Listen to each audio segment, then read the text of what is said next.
Hello, friend. Can you believe we're already wrapping up the year? And for a lot of business owners, that means one big question. Are my books ready for my CPA? And if that question makes you squirm a little bit, you're not alone. And if you've ever looked at your bookkeeper's cleanup quote and thought, why is this costing so much? Well, this video will make that make sense. I actually love doing cleanups. I know, weird hobby, but there's something deeply satisfying about taking a messy set of books and turning it into something your CPA will actually thank you for. So this video is broken into 4 parts, all timestamped below for your convenience. Part 1, the discovery call, how I learn what's really going on behind the scenes. Part 2, diagnostic process and pricing, what I review in QuickBooks and how I determine the cleanup fee. Part 3, onboarding and gathering documents, what I request from the client and why it matters. Part 4 is the actual cleanup, where the magic happens. So let's start at the very beginning, how it all kicks off. When someone reaches out, usually by email or a quick call, I set up a short video meeting on Google Meet. During that call, I let them do most of the talking. I want to hear what's stressing them out, what's confusing, and what hasn't been working. I always record the meeting with their permission, of course, so I can go back later and make sure I don't miss any details. That way, I've got a clear picture of their pain points and exactly what kind of cleanup they need. Once they've shared their story, I'll jump in with a few key questions, especially if they haven't covered these yet. I'll ask things like, when was the last time you filed taxes? And if we're getting close to the filing deadline, I'll usually recommend they go ahead and file for an extension because it's much easier to get things cleaned up properly when we're not racing the clock. I also try to determine what services they are wanting. Do they want cleanup and monthly bookkeeping, pay their bills as well, invoice their customers, assist in payroll? Then I need to know these things. Then I'll clarify the exact period we're working on. Are we cleaning up all of last year through today or just this year? So the more specific we are up front, the smoother everything goes later. I only work in QuickBooks Online. If someone's been using spreadsheets, no problem. I can help set up their QuickBooks file from scratch and get everything imported the right way. And if you're brand new to QuickBooks, I've got you covered. Click below for my affiliate link to get a huge discount on your QuickBooks Online subscription. And click here to watch how to invite your bookkeeper to your QuickBooks file. When it comes to diagnostics, I don't do them for free. I charge a small $100 to $200 diagnostic fee, and that amount goes toward their future cleanup or monthly bookkeeping if they decide to move forward with me. You see, it's not just about the money. It's about commitment. Charging a diagnostic fee helps me know they're serious about getting their books in shape, and it ensures that I'm giving my time to clients who are ready to take action. When we hop on that Google Meet, I'm ready to go. I'll screen share, walk them through how to invite me to their QuickBooks file, and send the diagnostic payment link right there in real time. That way, everything's squared away before we even dive into the review. Part 2 is the diagnostic process and pricing the cleanup. Once a diagnostic fee is paid, I get to work right away. I dive into their QuickBooks file to see what's really going on, starting with the bank feed and checking when the accounts were last reconciled. Now let's go to QuickBooks really quickly. Click on Accounting. I want Bank Transactions. This right here is the checking account. Now here's something I see all the time. A lot of clients think that clicking Add or Match in the bank feed means they've reconciled their account. I get it. It feels like reconciling, but it isn't. That's just step 1, adding transactions into your books.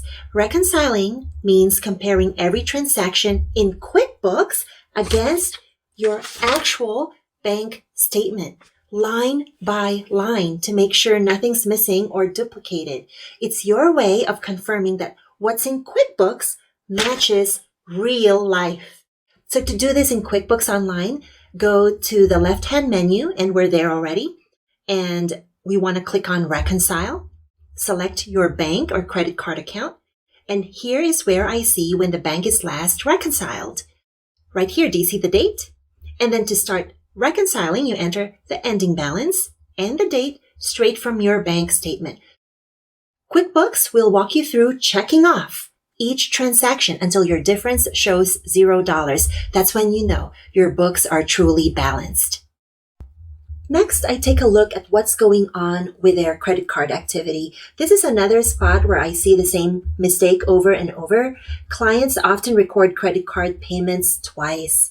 They'll post it once as a transfer from the checking account and again as an expense. That's a problem because it makes the books show two payments for one transaction. So your financials start lying to you. Then I check the unpaid bills report. You'll find it in reports. Scroll down to what you owe and then click on unpaid bills. If I see vendors showing a $0 balance, that usually means the bill and the payment both exist, but they were never applied to each other. So QuickBooks thinks they're still open. Old bills or duplicates are other warning signs too. Those few clues tell me right away how deep the cleanup's going to go. Next, I pull up the open invoices report to see what's sitting in accounts receivable. So in QuickBooks Online, go to reports, scroll down to who owes you, then click on open invoices. If I see invoices from forever ago or weird negative amounts, that's a red flag. Negatives usually mean payments were entered without being applied to an invoice, or an invoice was deleted after a payment was made. Either way, QuickBooks is confused about what's been paid and what hasn't. So if that list doesn't line up with what the client actually expects to collect, you know you've got some cleanup ahead. I always take a quick peek at undeposited funds. In QuickBooks Online, go to plus create or plus new, go to bank deposit, check to see if there's a list here. That list shows all the customer payments sitting in undeposited funds. Ideally, you should only see payments that are actually waiting to go to the bank. If I see old items or random payments still hanging out down there, that's a red flag. It usually means those payments were never deposited or they were already deposited separately, which means income might be showing up twice. I also check any loan accounts, making sure each payment is split correctly between principal and interest.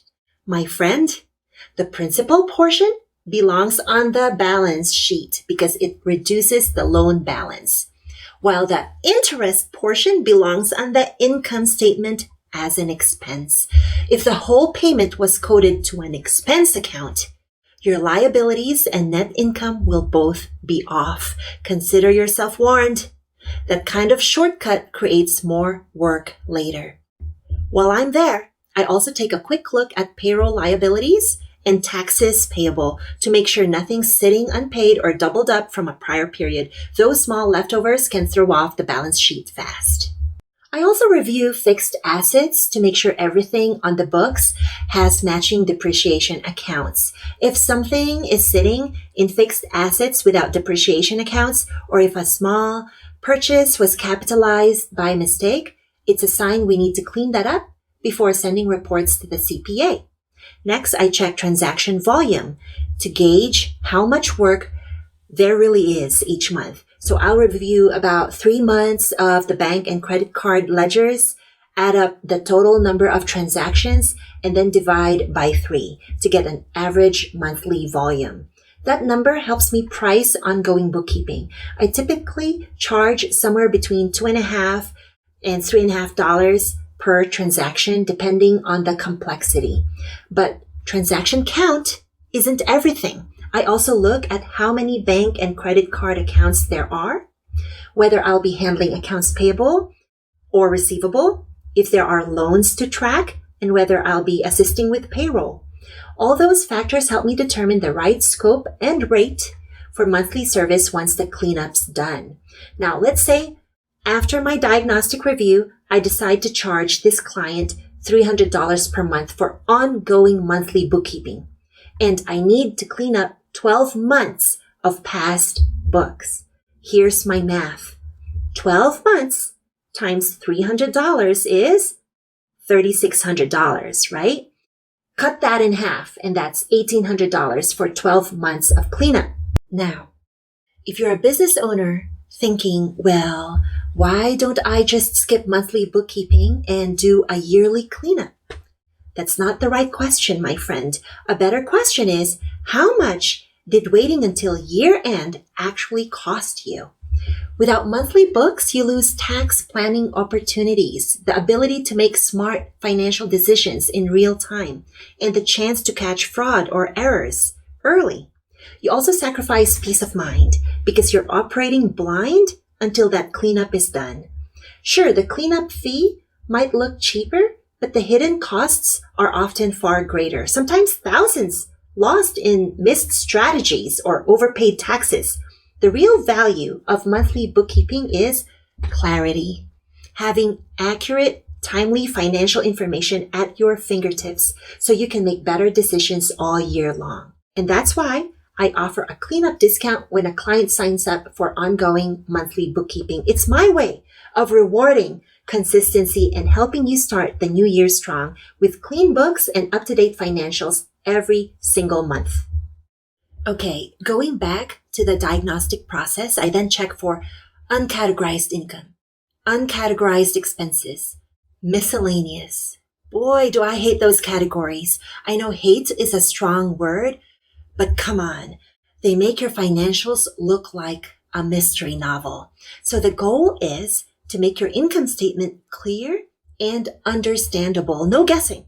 Nothing should live in uncategorized anything. Same goes for miscellaneous. When I see those, it tells me I'll need to move things where they actually belong or create proper accounts. That way your reports finally make sense. No more mystery buckets. Next, I review the books for personal expenses that ended up on the business income statement. My friend, if you're mixing personal and business transactions, please don't. Not only does it make your bookkeeping more expensive because I have to sort through all that commingling, but it's also risky from a legal standpoint. Now listen, commingling funds can pierce the corporate veil, meaning if your business ever gets sued, God forbid, your personal assets could be on the line since there's no clear separation. So do yourself a favor. Keep one account for business and one for personal. It'll save you money, time, and quite possibly my sanity. Okay, I also review the equity section, especially anything sitting in opening balance equity. QuickBooks uses opening balance equity as a kind of parking spot when it doesn't know where to put a starting balance. But those amounts usually belong somewhere specific, like owner's contribution and distribution. That's money you put in or take out. Maybe retained earnings, profit or loss from prior years. Maybe it should be in net income, profit or loss for the current year. Or maybe in partner or shareholder capital for partnerships or corporations. So when I see a balance in opening balance equity, that's my cue to investigate and move it to the right place. That way, your equity accounts actually tell the real story of your business. Once I've reviewed everything, I put together a plan and schedule another quick video meeting with a potential client. I'll share my screen. I'll walk through their QuickBooks file and point out the problem areas, showing screenshots, reports, and even the math behind the issues. I don't just tell them what's wrong, I show them so it really clicks. If they're ready to move forward, I use a tool called Anchor. You can check it out at sayanchor.com. It's an amazing platform for bookkeepers. It lets me create professional proposals and engagement letters, outline the scope of work, and handle billing automatically. If you want to try it, I've included my affiliate link below. When you sign up, you'll receive a $50 Anchor credit as a welcome gift. Now, if a client decides not to move forward, I still give them the same written proposal I presented. So at least they walk away with a clear battle plan for what needs to be fixed and how to tackle it. I charge cleanups and monthly bookkeeping on a fixed fee basis, never hourly. Hourly billing just discourages clients from reaching out because they're thinking, oh no, she's going to charge me for that call.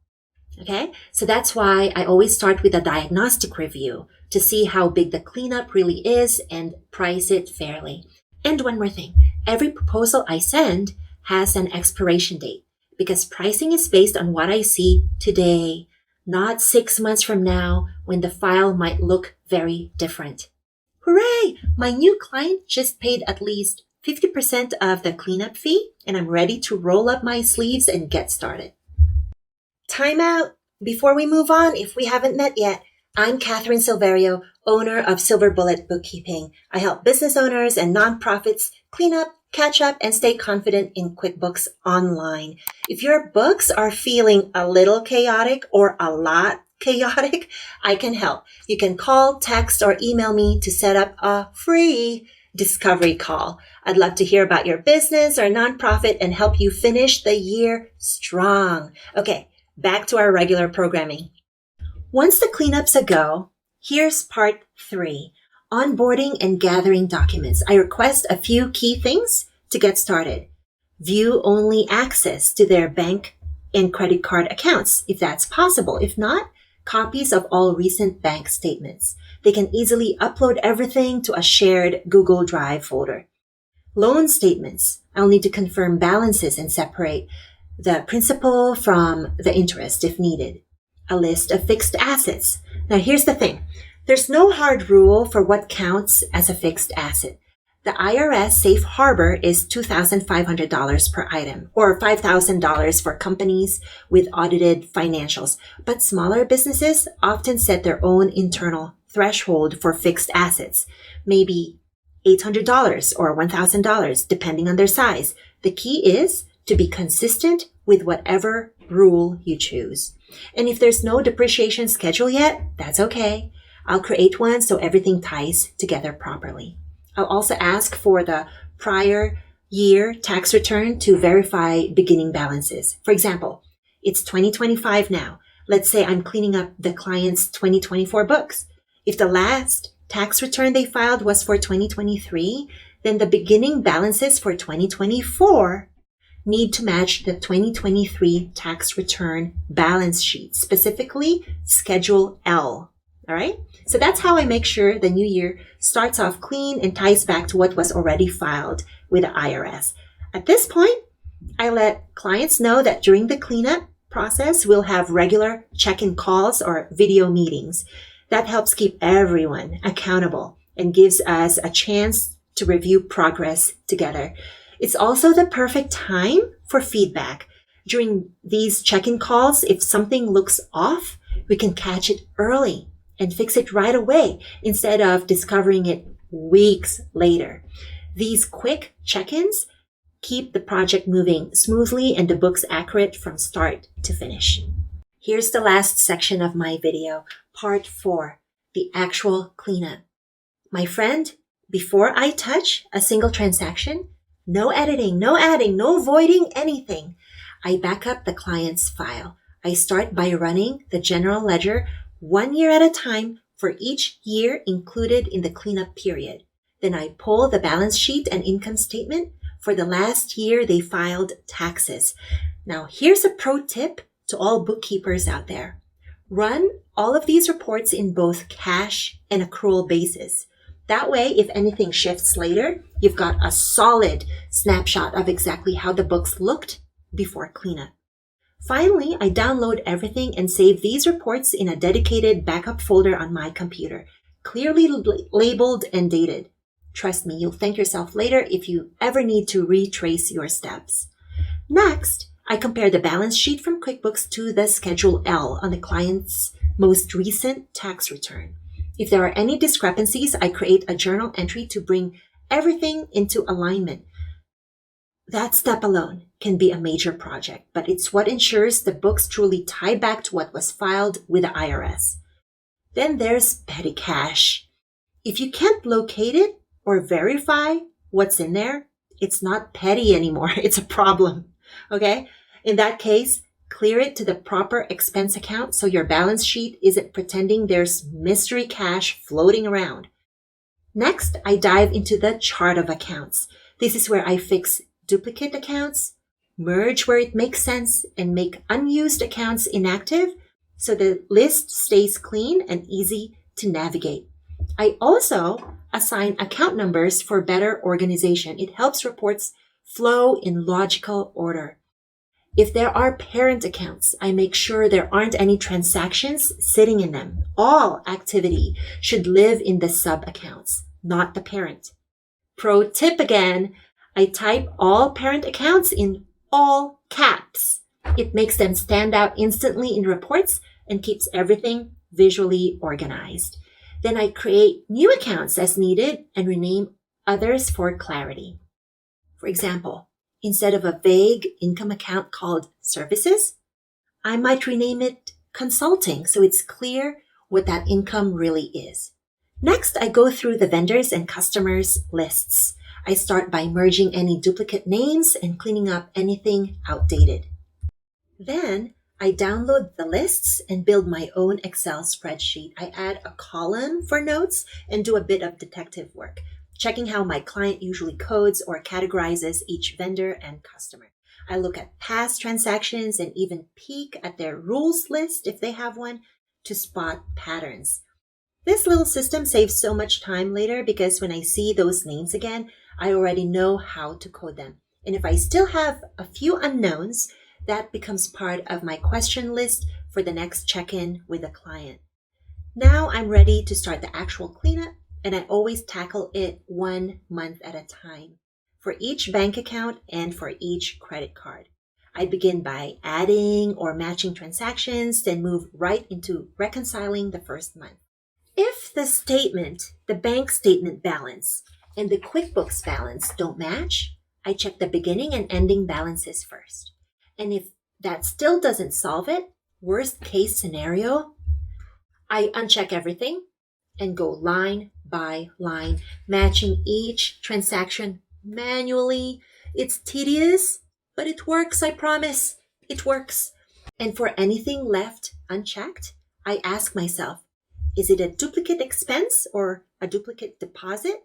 Is it a journal entry that should be reversed? Or will it simply clear next month? The reconciliation tool in QuickBooks is my best friend here. It's perfect for spotting duplicates, missing deposits, and mystery items that are throwing things off. Once cleanup starts, I circle back to fix everything I flagged during the diagnostic. Remember? Credit cards, remove duplicate payments. Check the unpaid bills report. Link bills and payments so those zero balances clear.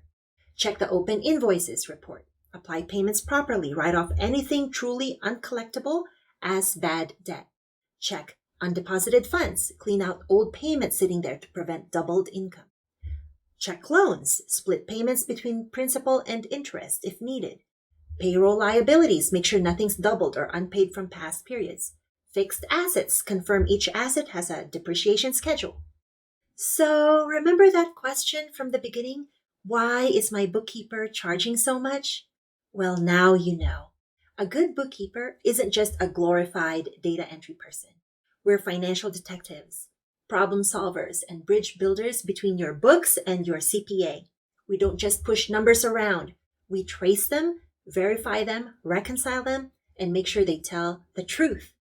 That level of accuracy takes time, skill, and a sharp eye for detail. So when your books are clean, your CPA can file faster, you can make smarter decisions, and your stress level way lower. Okay? So by this point, I've already met with my client a few times, walking through my progress, getting feedback, and making sure we're on the same page. For the final review, I go line by line through the balance sheet and make sure every account can be backed up with documentation and that everything makes sense. You can check out the video here or the link below where I show exactly how to do that. Then I review the income statement, preferably on a month-by-month view, comparing each month to spot any unusual variances. You also don't want to see irregular negative amounts.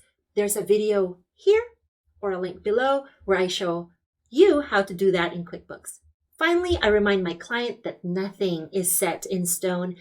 If something needs tweaking after review, we can adjust it. The goal is clean, accurate, and transparent books that make sense to everyone. And that's it. That's my cleanup process from start to finish. If you found this video helpful, hit that like button and subscribe to my channel for more bookkeeping tips.